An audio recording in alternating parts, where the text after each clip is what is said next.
আমার ভাবি যখন চিল্লে উঠছে সামনে দরজা দিকে লক করা, লক খুলতে পারিনি,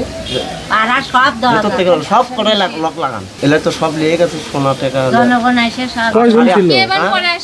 তিনজন না চারজন ঢুকছে ঘরে ভিতর, তিনজন।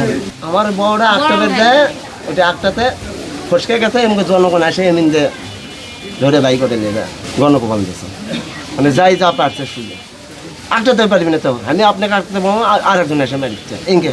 ঘটনাস্থল ভিজিট করেছি, আপনারা জানেন, অলরেডি আপনারাই বললেন যে হচ্ছে এখানে তিনজনে আসছিল, মোট তিনজনের ডাকাতি হয় না, দস্যুতা। তারা যেহেতু জোরপূর্বক প্রবেশ করেছিল এবং আমরা বাড়ির লোকজনের সঙ্গে কথা বলেছি, ওনারা বলেছেন যে হচ্ছে ওনাদের কাছে ফোর্স করে অনেক টাকা পয়সা স্বর্ণলঙ্কা নেওয়ার চেষ্টা করছে এবং কিছুটা নিছেও।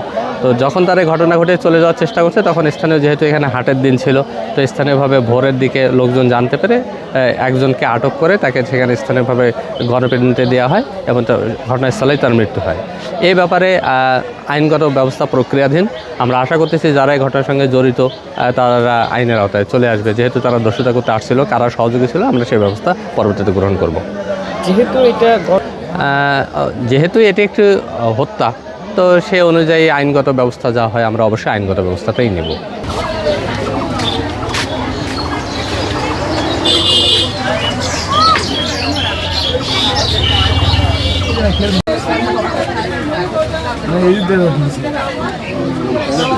লোক আছে, বাইরের লোক আছে।